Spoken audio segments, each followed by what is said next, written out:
Quand je dis souvent pour les étudiants, vous ne vous connaissez pas, vous pensez que...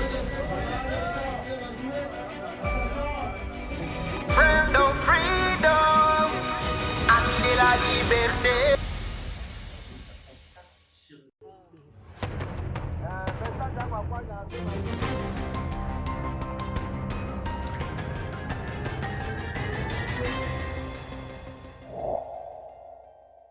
Vous êtes sur la radio communautaire Mandelo, votre chaîne de prédilection. Voici votre grande édition du journal Vespéral. La délégation rwandaise qui s'était rendue à Qatar vient de se retirer des pourparlers en cours. La cause sera connue tout de suite au début de ces radiojournal. Les Maïmaï ont tué 3 secrétaires à Kazaro ce mercredi 23 avril. La CRDH appelle les autorités compétentes à la traque de ces inciviques.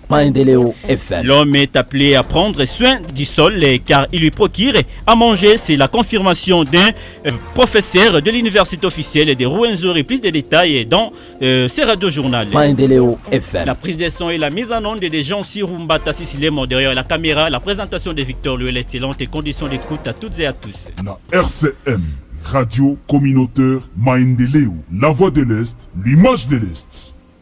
Commençons par cette actualité. La délégation de la rébellion rwandaise s'est retirée des pourparlers en cours à Doha au Qatar, invoquant un non-respect de son agenda par les autorités congolaises. En réaction, pour Maître Achille Kapanga, notable du Nord Kivu, pense qu'il y a un agenda caché par les rebelles du 1-23 RDF pour masquer les yeux des Congolais. C'est pourquoi il attire l'attention des autorités gouvernementales à la vigilance pour ne pas tomber dans les pièges des rébellions du 1-23 RDF. Maître Achille Kapanga s'interroge sur la manière de faire de certains Congolais qui ont choisi la voie des armes comme leur moyen de revendication. Pour cette occasion, il appelle à bien comprendre les messages de l'envoyé spécial de Donald Trump pour l'Afrique sur la crise sécuritaire dans l'est du pays. Maître Achille Kapanga est ici au micro de Joël Kamabou. Ce qui se passe à Doha doit à principe retenir l'attention des autorités de ce pays. Puisqu'il ne suffit pas seulement qu'il y ait une petite accalmie, que les gens pensent que ça a cessé ou bien ça ne va plus reprendre. Non. Les M23 ont leur stratégie. Il faut comme s'ils veulent aller négocier, ils veulent aller parler sur de bonne foi, alors qu'ils ont un agenda caché. À mon niveau, j'ai toujours répété, est-ce qu'il est normal que les Congolais, pour accéder au pouvoir, il faut tuer les innocents et aller imposer quelque chose dans des négociations? Ce rythme-là politique, ce style de vie politique-là prendra fin dans notre pays. Car on vient fraîchement des élections il n'y a pas longtemps, il n'y a même pas 2 ans. Même si on peut donner à ces élections les couleurs que les uns les autres donnent à ces élections. Mais elles ont déjà eu lieu, elles sont déjà passées. Mais nous devons maintenant faire quoi? Il faut maintenant tuer les Congolais pour annuler tout ce qui a été fait? Je pense non. Moi, je pense que nos amis du M23, à dépit de toutes les spéculations qu'on est en train d'évoquer aujourd'hui, qu'on est en train de constater aujourd'hui, tantôt on dit l'ancien chef de l'État, tantôt on dit il se retire, tantôt il pille, tantôt tout ce qui se raconte là, nous pensons qu'ils doivent savoir qu'il y a un message fort que les États-Unis, à travers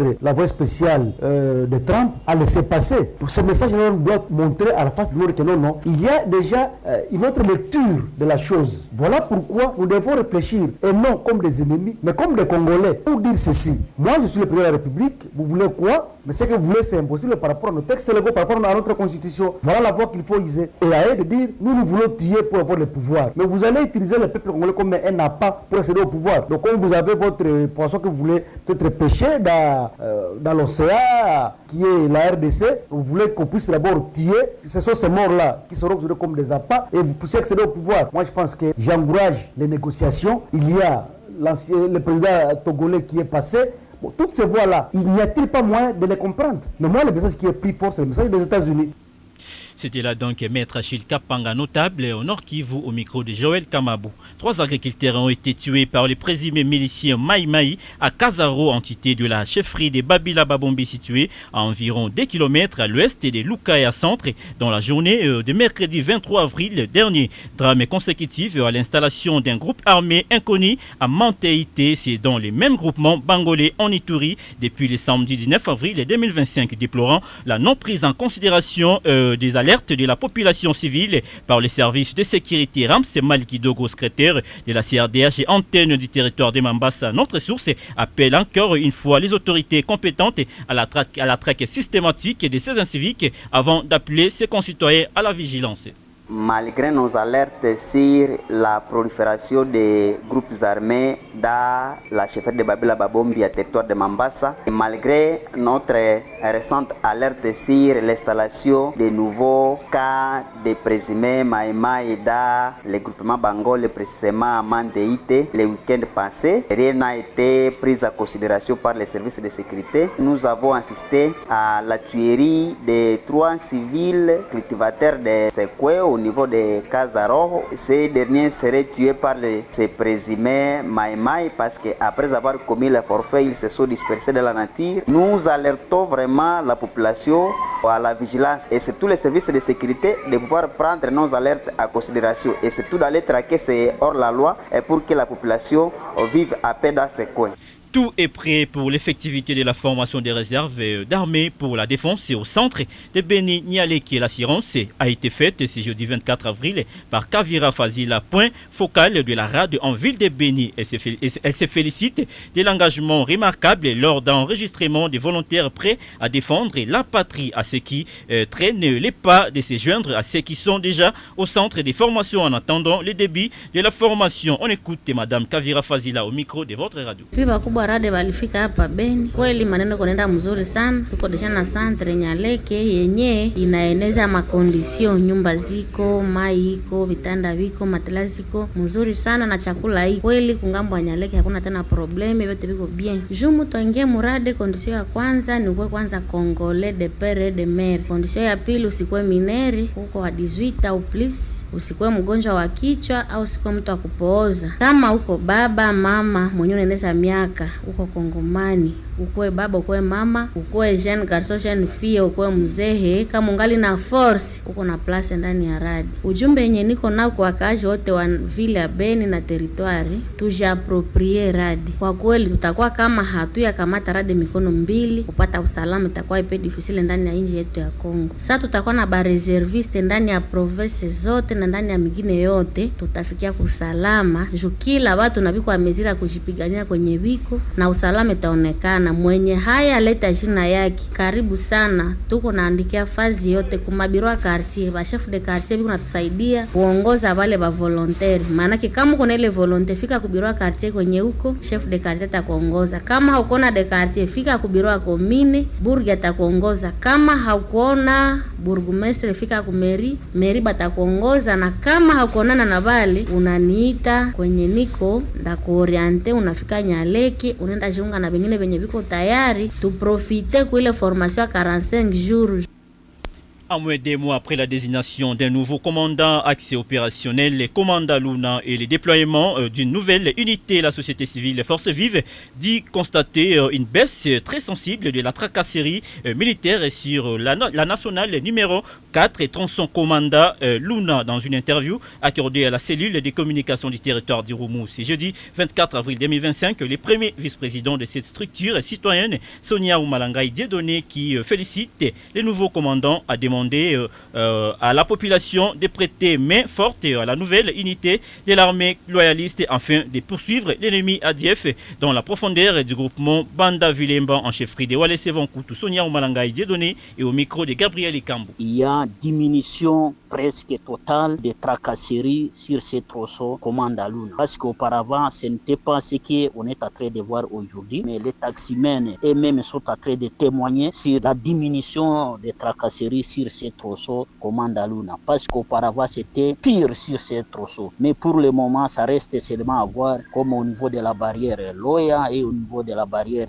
Luna. Aussi, nous félicitons les nouveaux commandants accès par rapport au déploiement, surtout sur les tronçons commandant Luna. Nous recommandons aussi à la population de prêter une main forte au nouveau commandant qui est venu nous aider sur ces tronçons et de dénoncer tout cas suspect sur cet axe. Au commandant axe de faire son mieux, de continuer à poursuivre l'ennemi qui sont à profondeur, surtout dans cette partie du territoire d'Irumu, les ADF, MTM et leurs supplétifs, pour que la paix soit une vérité dans la chefferie de Walese Vankoutou. Les conseils de la République démocratique du Congo à Mombasa, au Kenya, séjournent en ville de Butembo, une ville commerciale à l'est du pays. Son Excellence, M. Kambale Mukoma Eliphaz, arrive dans cette région pour se rendre compte de l'état des délabrements du pont Semouliki en territoire de Beni qui relie les villes de Butembo et Beni passant par le territoire de Beni sur la route Kassindi. Plus de détails avec Nzangos Mouviswa. L'état vétuste de ces ponts d'utilité capitale dans le domaine commercial bloque les systèmes de trafic et crée beaucoup de problèmes aux usagers de la route nationale numéro 4. Les opérateurs économiques et les derniers consommateurs sont tous pénalisés par cette situation, a fait savoir Kambale Mukokoma Eliphaz. Moi, en tant que consul de la République démocratique du Congo à Mombasa, il est en fait de mon devoir de venir m'acquérir de la situation qui prévaut sur le pont Semuliki. Ce pont joue un rôle majeur dans le trafic commercial entre la République démocratique du Congo et le Kenya en passant par l'Ouganda. Je suis donc venu rencontrer les opérateurs économiques et surtout les autorités avides d'échanger sur les modalités pratiques en rapport avec les mesures prises quant à ces. Et donc, ces échanges me permettront de donner une réponse claire et officielle. Parce qu'en tant que consul, je ne peux pas donner des réponses comme et vulgaires, des réponses officielles aux intervenants du secteur, à l'occurrence les transporteurs kenyans qui sont présentement à Kassindi et qui revendiquent déjà les frais de retard. Il y a aussi les shipping lines qui gèrent les conteneurs qui accumulent déjà des pénalités de retard. Et aussi, il y a les clearing agents qui font les déclarations de nos marchandises à Mombasa. Parce que le port de Mombasa, c'est en fait un port qui reçoit les marchandises congolaises. Cet officiel plaide pour une réhabilitation urgente de ces ponts qui sert une communication avec tous les pays qui interviennent dans le commerce dans cette partie orientale du pays. Si cette situation perdure, cela risque d'avoir des répercussions sur les prix de la marchandise d'abord, mais aussi des contentieux entre les transporteurs et les opérateurs économiques congolais. Et voilà ce qui justifie ma présence ici au Congo, de Mombasa jusqu'ici, pour que je puisse trouver une réponse claire, une réponse officielle que je dois donner effectivement à nos stakeholders. C'est comme ça que nous les appelons, parce qu'ils sont dans le système et nous devons travailler toujours avec eux. Mais je dois quand même faire rapport à l'ambassade de la République démocratique du Congo, qui connaît que je suis ici. L'ambassadeur de la République démocratique du Congo, qui est basé à Nairobi, va faire aussi rapport à tous les ministères qui sont concernés. Butembo, Nzankos Moviswa, Radio Communautaire Maendeleo Bunia. L'élevage des porcs exige un entretien régulier des cages afin d'éviter l'odeur nauséabonde. C'est ce qu'a dit M. Luanzo Mouvawa, enseignant de vétérinaire. Il recommande par ailleurs aux éleveurs de respecter les normes de construction d'une cage pour ne pas éprouver des difficultés lors de l'entretien de la cage. Pour lui, une bonne cage doit avoir une pente afin de permettre l'écoulement des déchets. On l'écoute au micro d'Alain Ouairi. Si vous voyez, la plupart de nos éleveurs ne respectent pas les normes de l'élevage. Pour pallier à ces problèmes, il fallait d'abord que ces éleveurs puissent suivre les normes de la construction de leur cage, voire même appliquer l'hygiène au quotidien. Il est toujours dit que lorsque vous appliquez un bon élevage, vous devez aussi notamment respecter les normes recommandées en élevage. Les porcs, d'abord, c'est un animal qui est trop sale. Il est sale du fait qu'il aime d'abord se salir par même sa nourriture, voire même la façon de dormir dans des cages. Et une fois vous ne prenez pas soin de ces cages-là, automatiquement les mouches peuvent venir et décomposer même l'alimentation. Et en fait, pour n'est-ce pas créer et provoquer n'est-ce pas de fausses odeurs. Quant à ce, je vais recommander aux éleveurs surtout d'appliquer l'hygiène au quotidien, aussi de respecter les normes de construction, à laisser une distance permettant qu'à ce que quand on fait quand on balaye, qu'on n'ait pas de difficulté lorsqu'on est en train de balayer. Respecter aussi la pente. Avec la pente, ça peut permettre l'écoulement des eaux là de lavage, des locaux, voire même l'eau là de lavage pour l'animal à question. Oui, pour ces gens-là qui appliquent l'hygiène, mais ils n'aboutissent pas à bien appliquer, si je peux le dire, qu'ils fassent ce que nous appelons les trous, qu'on appelle le puits perdu, avec ces trous-là, ça permet qu'à ceux qui, après avoir balayé, tous les déchets que vous avez récoltés, vous devez les mettre dans ces trous-là. Dit à l'entame de cette édition du journal, la terre joue un grand rôle dans la vie des êtres humains car elle procure à ces derniers à manger et à boire. Aussi, l'homme a plus d'intérêt à lutter contre sa pollution sous toutes ses formes. Propos tenus par les professeurs d'université Mahombi Mbusa Masinda au département de gestion de l'environnement à l'université officielle de Rwenzori. C'était en marge de la célébration de la journée internationale de la terre célébrée chaque 22 avril de chaque année. Nzangos Mouviswa nous en dit plus. Le professeur Mahombi Mbusa Masinda s'est exprimé ainsi en marge de la célébration de la journée internationale de la terre. Cet enseignant d'université dans le domaine environnemental a démontré que toute activité humaine génère des déchets. Ceux-ci sont dépollués de la terre sous toutes ses formes. Pour lutter contre la pollution de la terre en ville de Butembo, le professeur Mahombi Mbusa Masinda propose une gestion rationnelle des déchets. À Butembo, une des voies pour voir comment lutter contre la pollution serait aussi de bien gérer nos déchets partant de nos activités ménagères, de nos activités commerciales, aussi bien que de nos activités de transport et même de nos activités agricoles. Les déchets sont partout et donc toute activité génère presque des déchets. Il nous revient alors de voir comment gérer ces déchets pour qu'ils n'arrivent pas à devenir des polluants. Lorsqu'ils deviendront des polluants, que cela peut consister à une menace pour l'environnement. Rappelez-vous de tout ce que nous avons eu à voir à la télévision, dans les réseaux sociaux, de tout ce qui s'est passé à Kinshasa avec les inondations, où on a accusé même les rejets des sachets plastiques dans certaines rigoles de Kinshasa, et ces sachets qui seraient à l'origine de l'obstruction des canalisations. Et à ce niveau, nous n'avons pas alors aidé la planète à survivre ou alors à répondre à nos besoins. Dans certains pays, il arrive même qu'on réglemente l'approvisionnement à certaines ressources, comme qui dirait, on peut interdire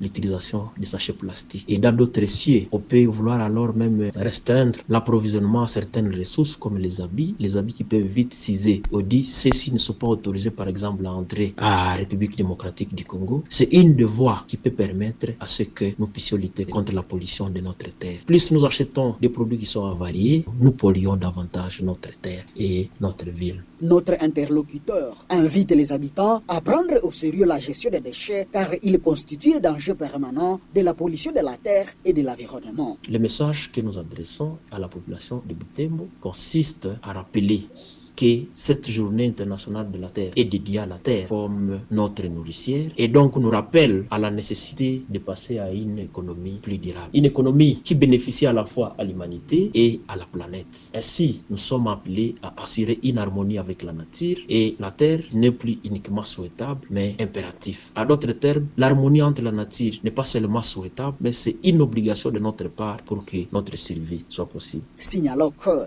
le programme des Nations Unies pour l'environnement a été institué le 22 avril 1970 dans le but de rappeler la nécessité de passer à une économie plus durable qui bénéficie à la fois à l'humanité et à la planète afin d'assurer une harmonie avec la nature et la terre.